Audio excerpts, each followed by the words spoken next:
예, 안녕하십니까.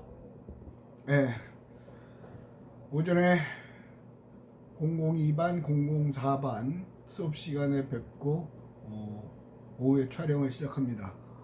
촬영하는 지금 오늘은 2월 아니지 2월이 아니고 9월 27일 월요일 오후 3시 10분입니다. 촬영하고 한 학생하고 상담을 하느라고 수업 끝나고 상담을 하다가 점심을 먹고 각자 먹고 다시 또 추가 상담을 하느라고 시간이 좀 늦어졌습니다. 대부분의 학생들이 앉는 고민을 상담을 했죠. 그 얘기를 하면 또 진도를 못 나가고 길어지니까 자, 조금 땡기겠습니다. 그래서 관광학 개론 지금 하는 거는 5주차 첫 번째 동영상입니다. 오늘 수업 시간에 하다 보니까 동영상을 꾸준히 들으시는 분들이 의외로 많으시더라고요. 감사할 일은 아닌데 감사합니다. 그리고 여러분이 들어서 도움이 되는 얘기를 하지 쓸데없는 얘기는 안 하니까 많이 좀 들으시고 그 다음에 리포트라고 또 헷갈리니까 과제를 제 시간에 제출해 주십시오. 그리고 제출을 안 하시는 분들에게는 또 한 번 정중하게 감사를 드립니다. 성적 내기 굉장히 편하게 해주시는 분들이죠. 시간당 과제가 2점씩 미제출자는 2점씩 감점한다고 되어 있기 때문에 여러분들 잠깐 이제 보셔서 아시겠지만 저는 여러분들하고 한 약속은 확실하게 지키는 사람이거든요. 그러니까 꾸준히 따라오시는 분들은 굉장히 편하실 것 같고요. 그래서 이게 연휴가 되죠. 연휴 공휴일이라 보면 잠깐만 화면을 볼게요. 다음 주 월요일 날은 여러분을 또 못 만나죠. 그 전에 개천절에 대체 공휴일이 있고 그 다음 주 월요일인 또 11일 날은 한글날의 대체 공휴일이 있습니다. 그래서 계속해서 동영상으로만 강의를 할 것 같고요. 아직까지 학교 측에서는 특별한 얘기는 없고요. 그래서 오늘 소위 끝나는 코로나 확진자를 보니까 한 3명이 오히려 줄은 것 같아요. 뭐 그거는 예단할 수 없는 거고, 그리고 항상 얘기하지만 이 코로나 사태는 여러분과 제가 어떻게 할 수 있는 일이 아니죠. 적응을 합니다. 우리가 적응을 해야 되고, 적응하면서 수업 시간에도 얘기했지만 여러분이 진정으로 잘 먹고 잘 사시려면 우리 사회가 이 힘든 코로나 와중에 어떻게 변하는가에 관해서 유심히 관찰을 하신 만큼 여러분 미래가 밝아질 거라고 확신을 합니다. 아무 생각이 없으신 분들은 그냥 편하게 아무 생각 없이 사시면 그 또한 행복한 삶이 되겠죠. 그거는 각자의 선택이니까 제가 뭐라고 얘기를 못하겠고. 자, 지난주 4주차 동영상에 이어서 37페이지 동그라미 2번 했죠. 그리고 4번 24시간 미만 체제하는 사람이라도 해양 선박으로 여행지에 도착한 사람으로 규정한다 어쩌고 저쩌고 했죠. 이거는 지난 시간에도 얘기를 했지만 누가 관광객인지 구별을 해야 거기에 걸맞는 준비를 하겠죠. 그리고 거기에 걸맞는 준비가 되어야만 수입이 짭짤하겠죠. 손님은 몰려오는데 준비가 안 돼 있으면 수입은 없죠. 동네 식당도 11시 반쯤 이른 점심을 먹기 위해 코로나 때문에 갔는데 저희 아직 영업 못합니다 하면 몇 시부터 하십니까? 12시부터요. 그러면 그 30분을 기다리는 사람은 거의 없죠. 딴 데 가죠. 그러니까 같은 식당이라도 뭐 그 집이 유달리 맛있으면 모르겠으나 그만 할 때는 누군가 손님의 요구에 맞춰줄 줄 알아야 하느냐죠. 지금 이 얘기를 하는 이유는 관광객의 욕구는 수시로 변합니다. 그 변화를 감지하지 못하면 망하는 거죠. 변화를 예측하지 못하면 망하는 거고요. 자, 그래서 관광객이 누구냐 정해. 두 번째로 관광객의 범주에 포함되지 않는 사람. 이거는 국제노동기구의 정의입니다. 첫 번째, 직업을 얻기 위해 또는 그 나라에서 어떤 사업 활동에 종사하기 위하여 일일 계약 및 계약 없이 도착한 사람, 또 그 나라의 직업을 얻기 위해서. 그러니까 우리나라에 지금 많은 조선족 분들도 와 계시고요. 동남아시아에서 온 분들도 많으시거든요. 일자리를 찾기 위해서. 그래서 지금 올해는 농산물 값도 굉장히 뛸 거라고 얘기를 하죠. 많이 뛰었고요. 이유가 뭐냐면 동남아시아에서 오신 분들이 농촌은 대한민국의 젊은이들이 농촌을 잘 안 가려고 그러니까 인력난이에요. 그래서 동남아에서 오시는 분들이 그걸 대체해 주죠. 그죠? 근데 지금 코로나 때문에 입국을 못 하니까 문제가 많이 생기고 있죠. 그러면 수확을 못 하니까 수확량이 줄어들고 수확한 게 작으니까 값은 뛰죠. 아까 수요 공급의 법칙을 얘기를 했습니다. 별거 아닌 것도 이렇게 적용을 할 줄 알아야 된다는 얘기겠죠. 또 그 나라에서 거주지를 마련하기 위하여 도착한 사람, 그러니까 이사 오려고, 또 기숙사 또는 학교에서 생활하는 유학생과 청소년, 여기까지 하고 할게요. 그럼 아까도 얘기했지만 그럼 동남아 사람들은, 동남아에서 오신 분들은 여행 안 하고 맨날 일만 하나요? 물론 조건이 안 좋은 분들도 계시지만 조건이 되시는 분들은 또 나름대로 가까운 데로 여행을 하시는 분도 생겨요. 근데 그건 관광객으로 카운트를 안 하죠. 어느 게 맞냐고 맞고 틀리고는 중요한 게 아니에요. 누구를 카운트하고 누구를 카운트 안 하느냐. 왜? 쉽게 통계 처리를 위해서, 더 쉽게 준비하기 위해서. 저 뒤에 보면 유학생도 아니라고 그러거든요. 저는 유학생일 때 놀러 다니라고 돈 되게 많이 썼거든요. 미국 유학생일 때. 라스베가스 갔죠. 그랜드 캐년 갔죠. 플로리다 갔죠. 뭐 유니버설 스튜디오, 디즈니 월드, 또 LA의 디즈니랜드도 갔고요. 무지 많이 다녔거든요. 다니면서 열심히 돈 썼어요.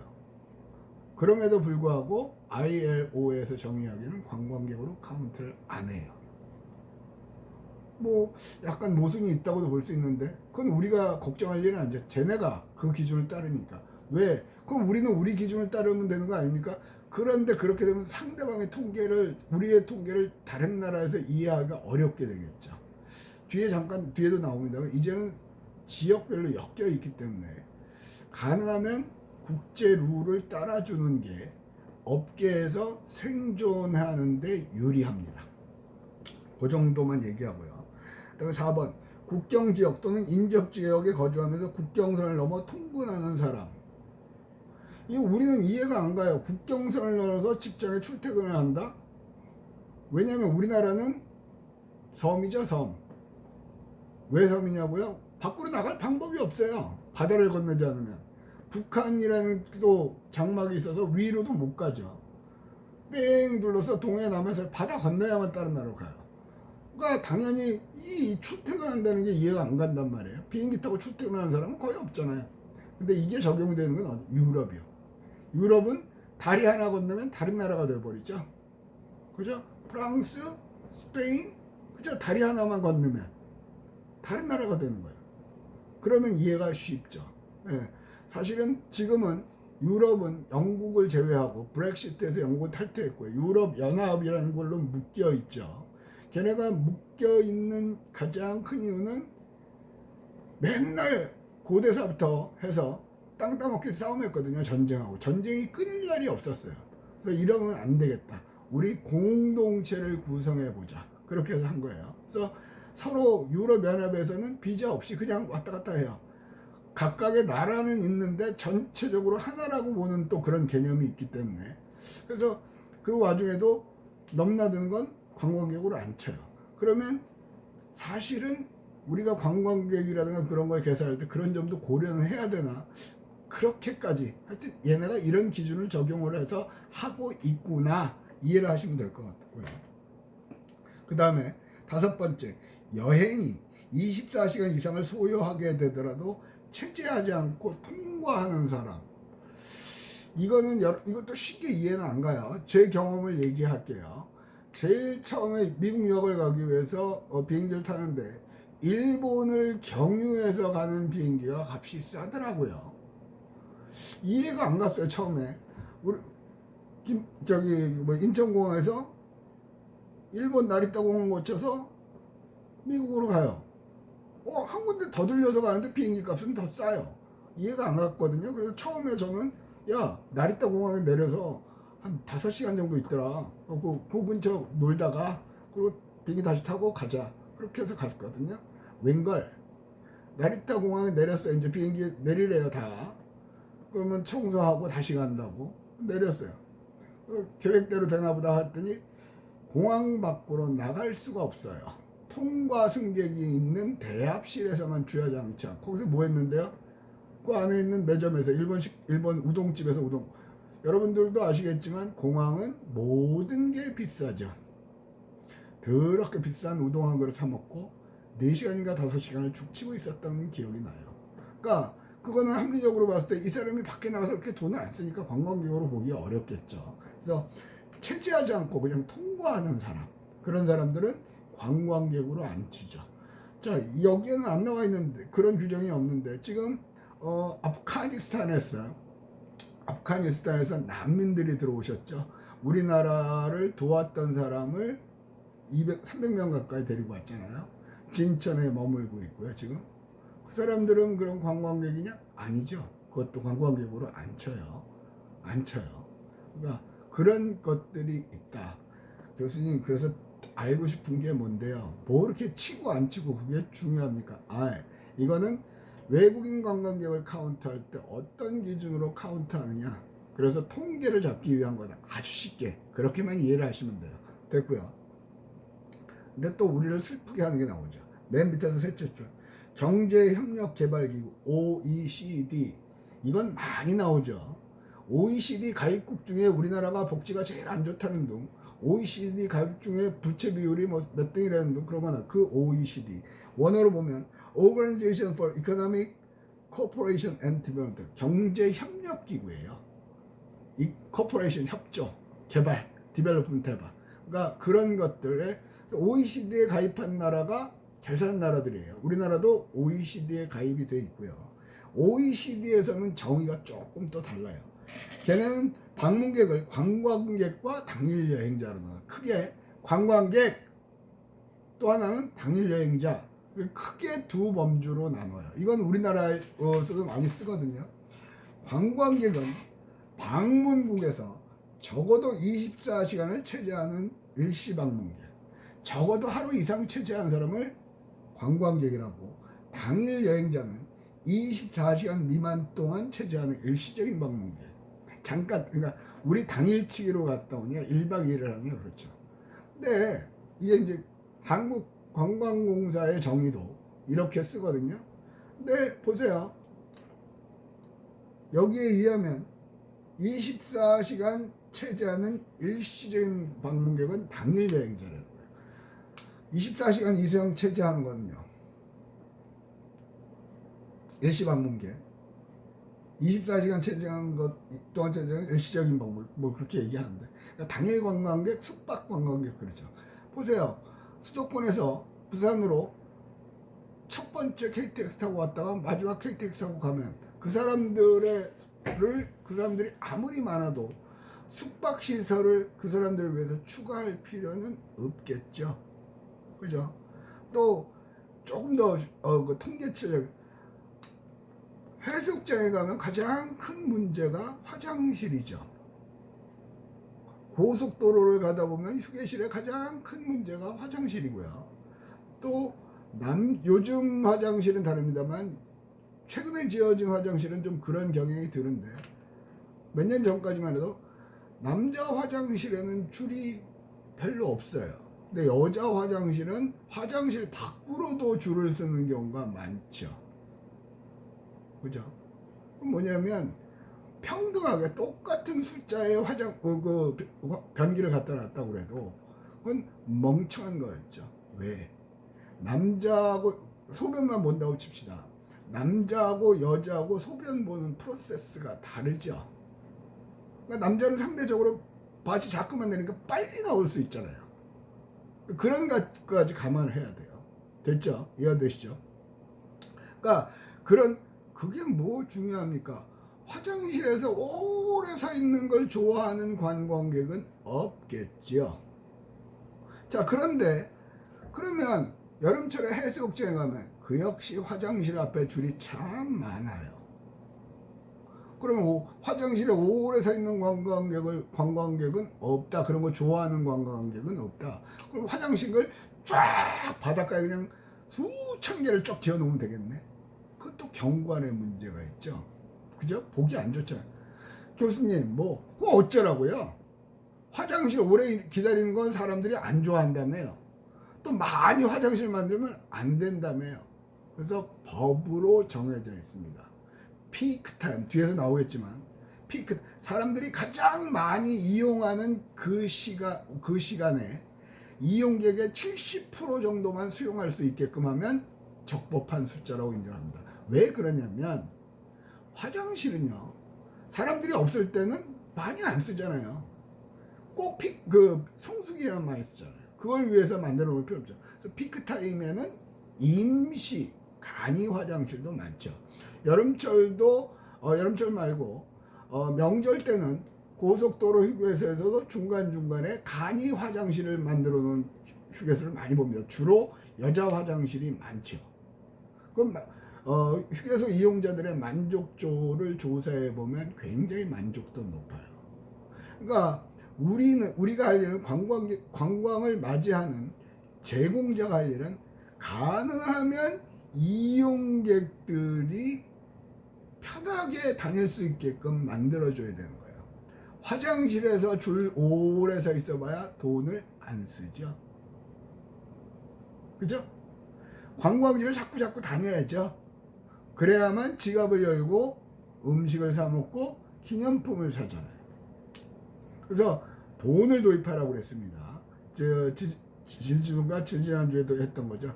이탈리아의 경제학자 마리오티라는 사람이 로마에 오는 사람들이 어디서 소비를 하느냐를 따졌다고 그랬죠. 그거예요. 교재 어디에도 돈 얘기는 없어요. 돈 얘기하면 우리는 추접스럽게 보죠. 돈만 밝힌다고. 근데 현실은 안 그래요. 됐습니다. 그 다음에 39페이지 관광의 분류는 002반과 004반 양쪽 다 반만 하다 말았습니다. 다음번 수업 시간에 다시 한번 하겠습니다. 예, 관광 목적에 의한 분류로 갑시다. 관광 목적에 의한 분류. 자, 여기서 과제를 낼게요.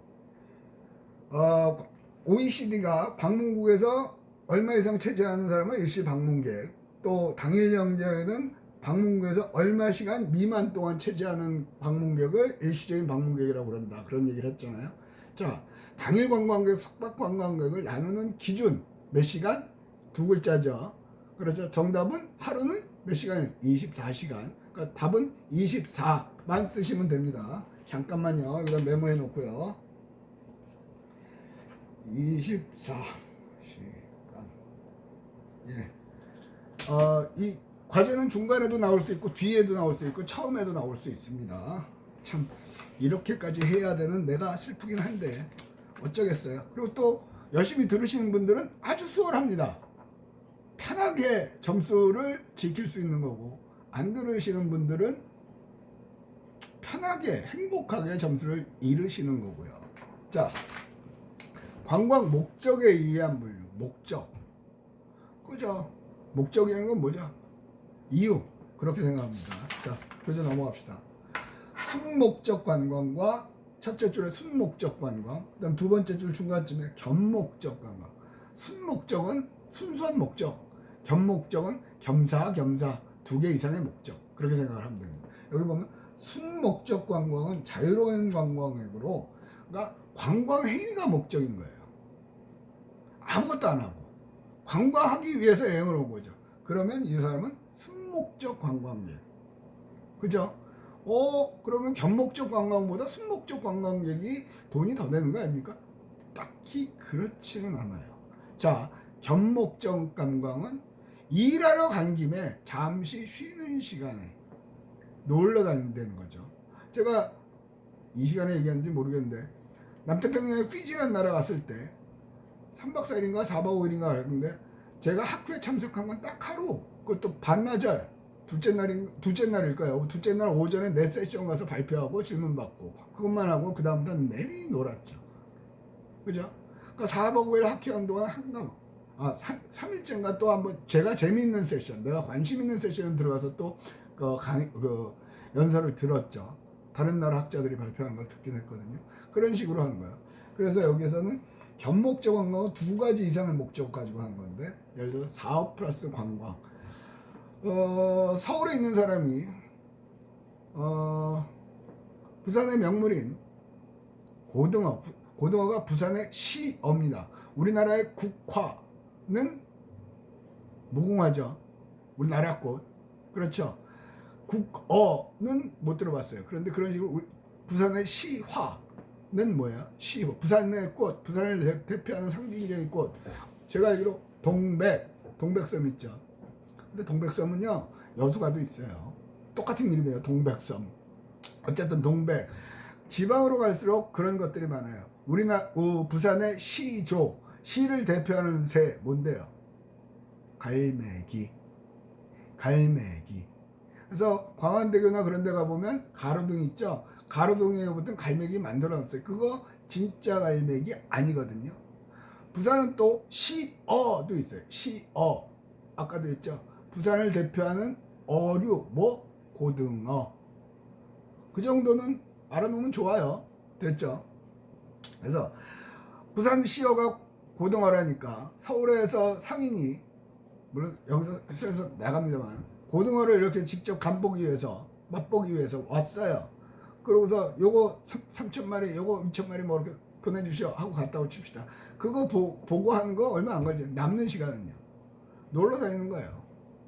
그죠? 그거만 딸랑 먹고 가는 사람은 없죠. 야, 온 김에 뭐 한 김에 제사 지낸다고 그랬죠? 그죠? 그런 식으로 온 김에 둘러보는 거예요. 저도 그래요. 좀 수업이 있는 날은 어쩔 수가 없지만, 수업이 있는 날은 스케줄 되게 오후에를 잡는데, 일주일에 이제 제가 수업이 없는 날이 수요일이거든요. 수요일날은 예를 들어서 오후에 어디 가는 스케줄, 회의나 뭐 자문회의나 심사하러 가는 스케줄이 잡히잖아요. 그러면 아예 집에서 오전에 떠나버려요. 저 혼자. 그러고서 구경하고 그 동네 유명한 집, 맛있는 집, 그렇다고 비싼 데를 얘기하는 건 아니죠. 시장도 가고요. 독특한 거 먹으러. 또 관광지도 가고요. 그런 경험을 하고 오후에 회의 갔다 오는 거죠. 그거 아니면, 회의 아니면 거기까지 가기가 쉽지 않기 때문에. 이해가 되죠? 가족을 동반하기는 부담스러워요. 그럴 때는 꼭 1박을 해야 되기 때문에. 근데 그 다음날 수업 있으니까 또 그건 안 되죠. 근데 당일로 왔다 갔다 할 때는 그렇게 많이 다녀요. 아까도 잠깐 얘기했지만 저는 미국 유학생 할 때도 여행을 많이 다녔거든요. 그러니까 옆집에 그 생물학 전공하신 박사, 그 박영호 교수라고 있었거든. 지금은 교수입니다만, 그분이 맨날 그러거든요, 저한테. 소연이 아빠, 우리 딸 이러면, 어이, 큰 아빠는 왜 자꾸 그렇게 공부는 안 하고 저기 놀러 다녀요? 술 한잔 먹는데 그러더라고. 아유, 모르는 소리. 저 놀러 안 다녀요. 아니, 그랜드 캐년도 가고 라스베가스도 가고 맨날 다니더만. 아유, 제 전공이 관광이잖아요. 그런데요, 연구차 다닌 거예요. 연구차. 관광지가 어떻게 바뀌나, 사람들이 뭘 선호하나. 그러시구나. 말 되죠? 관광은 참 재밌는 공부예요. 그래서 코로나라 얘기를 못 하는데, 여러분이 관광을 진정으로 전공하고 싶으면 많이 다녀야 돼요. 많이 놀러 가세요. 그러면서 노는 와중에 돌아오는 길, 오늘 뭐가 재밌었나? 왜 재밌었지? 야, 저걸 이렇게 바꾸면 안 될까? 그런 고민을 해야 돼요. 그러면 아이디어가 나와요. 아이디어가 있으면 행복하게 살 수 있어요. 관광은. 왜냐하면 관광은 아이디어 싸움이에요. 끊임없는 아이디어 싸움. 그죠? 그리고 그 아이디어가 이 시대에 맞는 건가, 평소에 이 사회가 어떻게 변하는가를 꾸준히 관찰을 해야죠. 그죠? 자, 오늘 얼추 또 시간이 돼버렸네요. 참 25분 해봐야 짧아요. 자, 아까 과제 냈죠? 과제 세 글자인가요? 모르겠습니다. 고등어인가요? 모르겠습니다. 이러면 이제 고등어 적겠죠. 누군가는. 아, 이게 또 답인가 그러고. 여기 아까 답 적어놓은 거 보셨죠? 예. 어쩔 수 없어요. 시험을 인터넷으로 볼 수도 있기 때문에 객관적인 평가의 근거를 만들기 위해서 하는 겁니다. 자, 이걸로 5주차 첫 번째 동영상을 마치도록 하겠습니다.